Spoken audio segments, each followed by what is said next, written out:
हमें हमारी हीरोइन दिखाई जाती है जो भागते हुए वहाँ से जा रही थी और वो सोचती है बस थोड़ी देर और फिर मैं एम्पर से मिल लूँगी।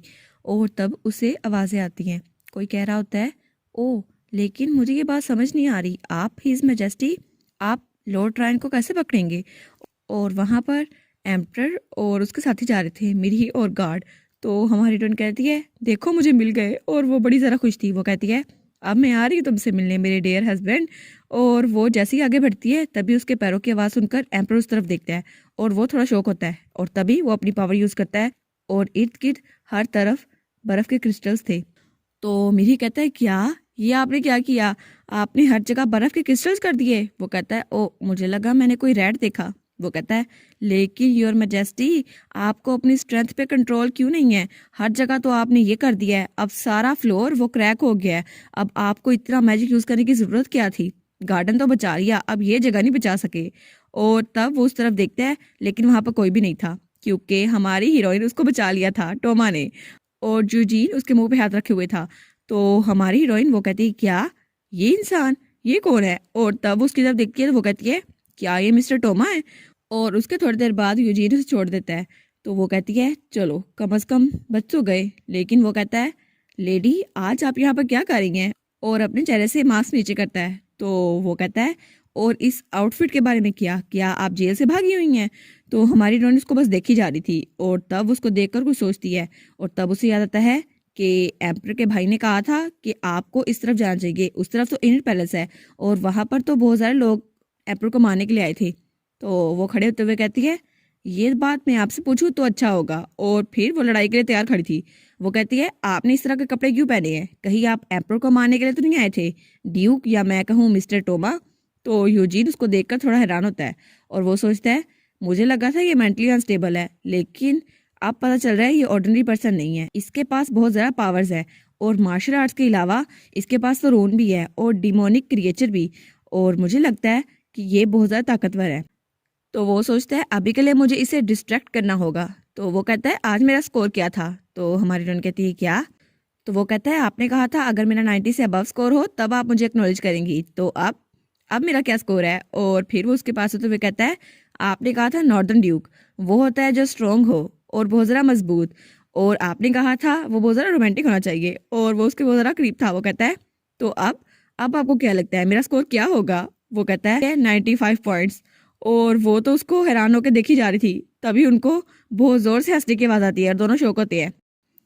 और दोनों जब उस तरफ देखती है तो रायन वहाँ खड़ा हंस रहा था। वो कहता है ओ माफ़ करना, मैं तो बस तुम लोग को पकड़ने वाला था, लेकिन तुम लोग की बात कितनी ज़्यादा फनी है। और उसकी तो हंसी नहीं रुक रही थी। वो कहता है स्ट्रॉन्ग और ब्यूटीफुल समझ के रखा है तुम लोगों ने खुद को। लेकिन जब वो वहाँ पर देखते हैं तो दोनों के दोनों गायब थे। वो कहता है हैं, दोनों भाग गए, मुझे लगता है वो मुझे छोड़ के फिर भाग गई है, मैं तो उसको पकड़ने के लिए आया था। लेकिन वो सोचता है वो यहाँ पर कर क्या रही थी, मैं उसको मिला तो था और उसके यूनिफॉर्म देखकर लग तो रहा था वो जेल में है, लेकिन आखिर वो यहाँ कर क्या रही थी और उसकी आइडेंटिटी किसी को पता क्यों नहीं थी। और वो आदमी जो उसके साथ था वो तो कुछ जाना पहचाना लग रहा था। और तब उसे 10 साल पहले का सीन याद आता है जब वार खत्म हो चुकी थी, और उसका भाई कहता है यूजीन विनर। वो कहता है क्या, वो कौन है। तो एम्परर जो उस वक्त 16 साल का था वो कहता है यूजीन, उसके काले बाल और रेड आइज है। तो रायन उस वक्त 12 साल का था। वो कहता है अच्छा वो, लेकिन उसके बारे में क्या खास बात। तो एम्पर कहता है उसकी ब्लड लाइन, इससे पता चलेगा वो सर्वेंट फैमिली से है और इस वक्त वो 12 साल का है, सिर्फ तुम्हारी उम्र का। तो रायन कहता है क्या हम लोग उससे दोबारा मिलेंगे। तो एम्पर हंसते हुए कहता है हाँ, एक दिन वो मुझे ढूंढते हुए आएगा, लेकिन मुझे उस दिन का इंतजार करना होगा। तब रायन ये सोचकर मुस्कुराता है और वो कहता है तुम बहुत ज़रा बड़े हो गए हो है ना। लेकिन तभी उसे आवाज़ आती है कौन बड़ा हो गया है। तो वो डर जाता है और फिर वो डरते हुए पीछे देखता है और वो कहता है वेल मैं तो। और उसके पीछे एम्पर खड़ा था। वो कहता है मेरे प्यारे भाई तुम किसकी बात कर रहे थे। और एम्पर के इर्द गिर्द तो ओरा निकल रहा था।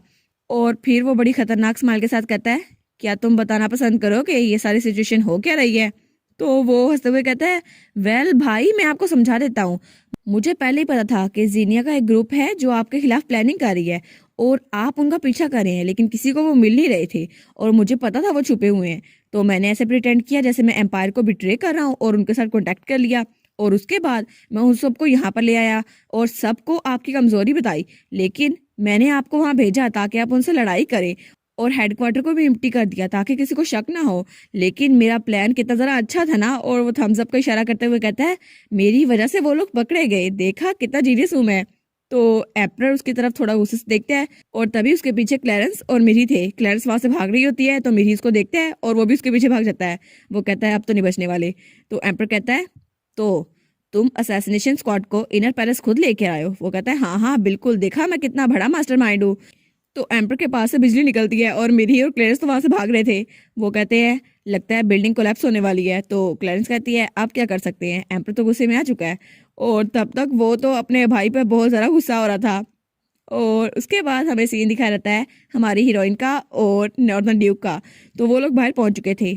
तो हमारी हीरोइन कहती है, हम लोग तो पैलेस के प्रोटेक्शन के बाहर आ गए हैं, तो अब हम ठीक हैं।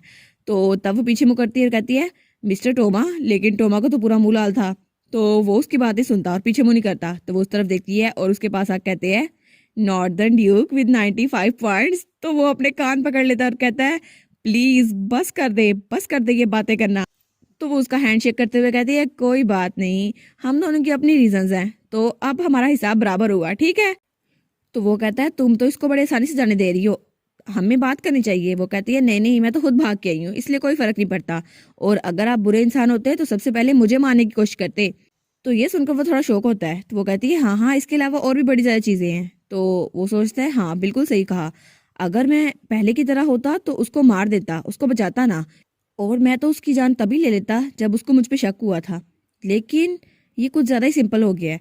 लेकिन आखिर मैं इसके साथ इतना मेहरबान क्यों हो गया हूँ? तब वो कहती है, प्रेसिडेंट मेरी बात तो सुने, आप सुन रहे हैं ना? आपके पास मेरी तलवार है ना? तो वो कहता है, ओ वो, उसको तो मैंने संभाल के रखा था, लेकिन आपको फिक्र करने की जरूरत नहीं है और मैं आपको वो वापस कर दूंगा। इसलिए पहले आपको अपने कपड़ों के बारे में कुछ करना होगा। तो हमारी बहन कहती है, क्या मेरे कपड़े? अब इनका क्या करूं?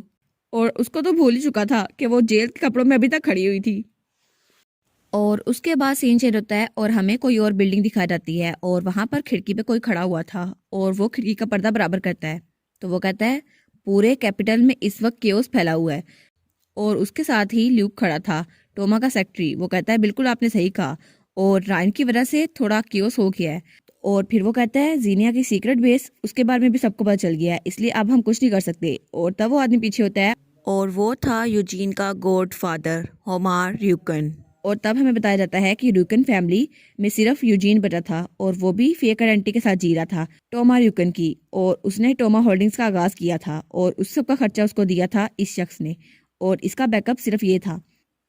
और तब वो वहां पर चाय डाल रहा होता है। वो कहता है, अगर हम इन छोटी मोटी बातों को नज़रअंदाज ना कर सके तो बड़े मसले हमारे सामने खड़े हो जाएंगे। तो ल्यूक कहता है, बिल्कुल आप बिल्कुल ठीक कह रहे हैं। तो वो कहता है, हाँ ये तो जीनिया को सपोर्ट करते आ रहे हैं ना, और इसलिए ये सारे फंड्स जीनिया को खुद दे रहे हैं। सर्वन के डाउनफॉल के बाद इन्होंने कभी क्वेश्चन नहीं किया। और तब हमें पास का सीन दिखाया जाता है जहाँ पे यूजीन बैठा हुआ था। वो कहता है, मैं सर्वन के थ्रोन को क्लेम करके रहूंगा। और उसके साथ ही ल्यूक बैठा था। वो कहता है, मैं एम्पायर को रिवाइव करूंगा और उसके बाद मैं फैजा से अपनी लैंड्स वापस लेके रहूंगा।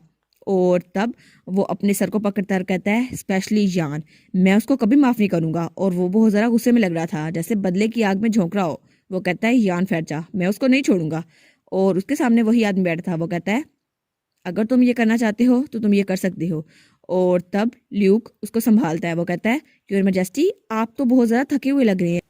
तब यूजीन का ग्रैंडफादर कहता है, मैं कोई पॉलिटिशियन या सोल्जर नहीं हूँ, लेकिन मुझे तुम लोग के नज़रिए से भी फ़र्क नहीं पड़ता। मैं सिर्फ एक चीज़ पर इन्वेस्ट कर रहा हूँ और वो हो तुम। तुम्हारे बगैर इन्वेस्टमेंट का कोई फ़ायदा नहीं और मुझे पर्सन की वैल्यू रिकॉग्नाइज करना आती है, इसलिए मैं अपना सारा पैसा तुम पर लगाऊंगा। और आज के बाद सर्वन का इकलौता वारिस वो सिर्फ तुम हो और मैं सिर्फ तुम पे पैसे लगाऊंगा और मेरी सारी उम्मीदें सिर्फ तुम पे है और तुम ही होगे मेरी इन्वेस्टमेंट और तुम्हारे बगैर यहाँ पे कुछ नहीं हो सकता। इसलिए प्रिंस यूजीन, आपको खुद पे काबू रखना होगा। और फिर हमें हाल का सीन दिखा रहता है और लूक वहां पे बैठा हुआ था। वो कहता है, ये आदमी ना सिर्फ जीनिया को सपोर्ट कर रहा है बल्कि ये तो प्रिंस यूजीन की पोटेंशियल पे भी बैठ कर रहा है। वो कहता है, क्या मास्टर बाहर गए हैं? लेकिन इंपीरियल पैलेस के साथ उनका कोई झगड़ा तो नहीं हुआ? ऐसा लगता है सर यूजीन भी उस मामले में फंस गए हैं, मे बी वो सेफली वापस आ जाए। तभी उन्हें आवाज आती है, मास्टर हमास, मास्टर यूजीन वापस आ गए हैं। तो हुमार कहता है, जस्ट इन टाइम, चलो अच्छा हुआ, मैं उससे मिल लूंगा। लेकिन तभी उन्हें आवाज आती है, वो किसी लड़की के साथ है। तो दोनों शौक होते हैं। वो कहते हैं, क्या लड़की के साथ? लेकिन वो एक लड़की के साथ क्या करेगा? तो ल्यूक कहता है, एक मिनट, क्या ये वही तो नहीं? तभी वहां से मेड की आवाज आती है, जी उनके साथ एक लड़की है जिसके कपड़े बहुत जरा पुराने हैं और उसमें बहुत जरा मिट्टी है। तो ल्यूक कहता है, क्या उसके लाल बाल हैं उस लड़की के? तो हुमार कहता है, तुम्हें कैसे पता? तो वहां पे जो सर्वेंट आया था वो कहता है, मास्टर ने हमें कहा है कि उनको नहला धुला के अच्छे कपड़े पहना दूं। तो हुमार कहता है, तुम्हें उसके बारे में कैसे पता? यहाँ हो क्या रहा है? मुझे लगा था वो अपने गोल तक पहुंच के रहेगा, खुद को डिस्ट्रैक्ट नहीं करेगा, लेकिन ये लड़की कहाँ से आ गई?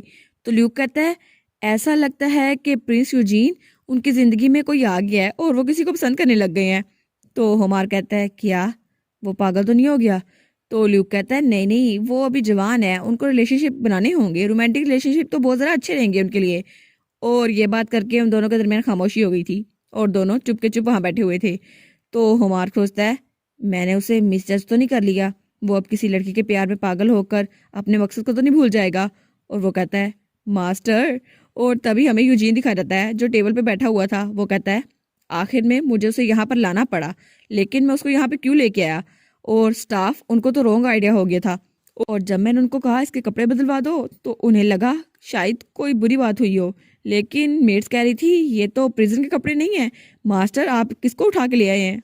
तो वो कहता है, एनीवेज मैं उसको ये तलवार देने के लिए आया हूँ।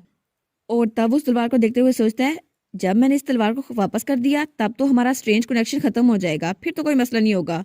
और फिर वो उस तलवार को देखी जा रहा था। वो कहता है, मैंने इस तलवार को संभाल के रखा, लेकिन मुझे लगता है ये तलवार कोई नई नहीं है, ये बहुत साल पुरानी है, बहुत 100 साल पुरानी। ऐसा लगता है ये बहुत ज़रा कीमती है। अगर इसको मॉडिफाई कर दिया जाए तो ये लेजेंडरी स्वॉर्ड बन सकती है। और ये एक ट्रायर है, इसलिए इसको संभाल के रखा गया और इसीलिए इसको रैप करके रखा गया, इसको केयरलेसली नहीं रखा गया। और तब वो शौक होता है, वो कहता है, क्या मैं किसी और की चीज़ों के बारे में सोच रहा हूँ? तभी बाहर से आवाज़ आती है, प्रेसिडेंट मैं तैयार हो गई हूँ, क्या मैं अंदर आ जाऊँ? तो वो यूजीन खड़ा होता है। वो कहता है, हाँ तुम अंदर आ सकती हो। और वो कहता है, ठीक है, मुझे दूसरों के मामले में दखल नहीं देना चाहिए। लेकिन तभी वहां पर वो आती है और कहती है, मैं आ गई। तो वो कहता है, अच्छा चलो, अच्छा हुआ तुम पहुंच गई। लेकिन जब वो उसको देखता है तो वो तो बिल्कुल शौक हो गया था, वो कुछ बोलता ही नहीं है। और हमारी हीरोइन कहती है, ओह काफ़ी अरसे बाद मैंने प्रॉपर बात ली है, अब तो ऐसा लग रहा है सदियां हो गई हैं। और वो तो नए ड्रेस में थी और बहुत ज़रा क्यूट लग रही थी।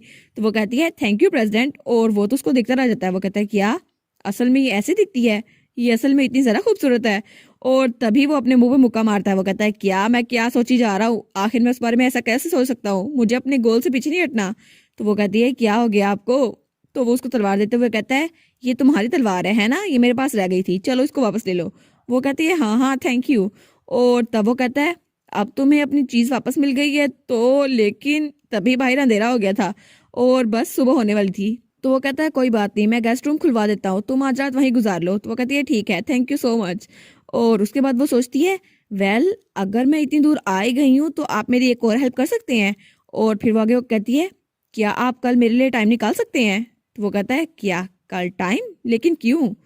और फिर हमें अगले दिन का सीन दिखा देता है और हमारी हीरोइन ने उन चोरों की बैंड बजा दी थी जिन्होंने उसका सामान चुराया था। वो कहती है, तुम लोगों ने मुझे लड़की समझ के अंडर एस्टिमेट कर दिया, लेकिन तुम लोग की तो कुट लग गई है। तो वो लोग उससे माफ़ी मांग रहे थे और फिर उसके पास उसका आइडेंटिटी कार्ड था। वो कहती है, फाइनली मुझको मेरी आइडेंटिटी वापस मिल गई, अब लोग को पता चल जाएगा मैं असल में मैजिन फैमिली से हूँ। तो ड्यूक वो पीछे खड़ा हुआ था। वो कहता है, चलो कम से कम तुम्हें ये वापस तो मिल गई। तो वो कहती है, हाँ हाँ ये मुझे वापस मिल गई, चलो हम लोग बैंक चलते हैं, उसके बाद मैं तुम्हारा सारा कर्जा वापस दे दूंगी और मोटा शहर वापस चले जाएंगे। तो वो कहता है, क्या मैं तो इस बारे में बिल्कुल भूल गया था, मुझे तो पता ही नहीं था, मैंने तो सिर्फ बहाना इस्तेमाल किया था ताकि मेरी आइडेंटिटी सिक्योर रहे, लेकिन उस वक्त तो मैं बहुत ज़्यादा मशकूक था इसके बारे में।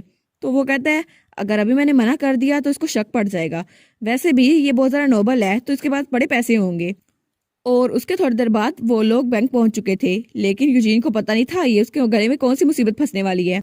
और हमारी हीरोइन कैशियर के सामने खड़ी थी। वो कहती है, ये तो बिल्कुल इम्पॉसिबल है, आप फिर से देखें। तो कैशियर कहती है, माफ़ कीजिएगा, मैंने बहुत बार चेक किया लेकिन आपका नाम कहीं नहीं मिला, आपके नाम का कोई तो रिकॉर्ड ही नहीं है, सिलीजिया मैजरिन फैजा एम्पायर की रजिस्ट्री में है ही नहीं। तो हमारी हीरोइन कहती है, क्या मेरे नाम का आइडेंटिटी है ही नहीं, इसका मतलब मैं एग्जिस्ट नहीं करती? तो इसका क्या मतलब हुआ, मेरे अकाउंट में कोई पैसे नहीं है तो मतलब मेरी आइडेंटिटी किसी काम की नहीं? अब इस सब का आखिर क्या मतलब है? और इसी के साथ ये वाला पार्ट यहाँ पर ख़त्म। तो आप लोग बताइएगा आपको ये पार्ट कैसा लगा। प्लीज़ लाइक करिएगा, कमेंट करिएगा और शेयर करिएगा। और जो न्यू व्यूवर्स हैं काइंडली वो चैनल को सब्सक्राइब कर दें और पिछली वीडियोस का लिंक आपकी स्क्रीन पर नज़र आ रहा होगा, तो काइंडली उनको भी चेकआउट कर लें। Thank you so much.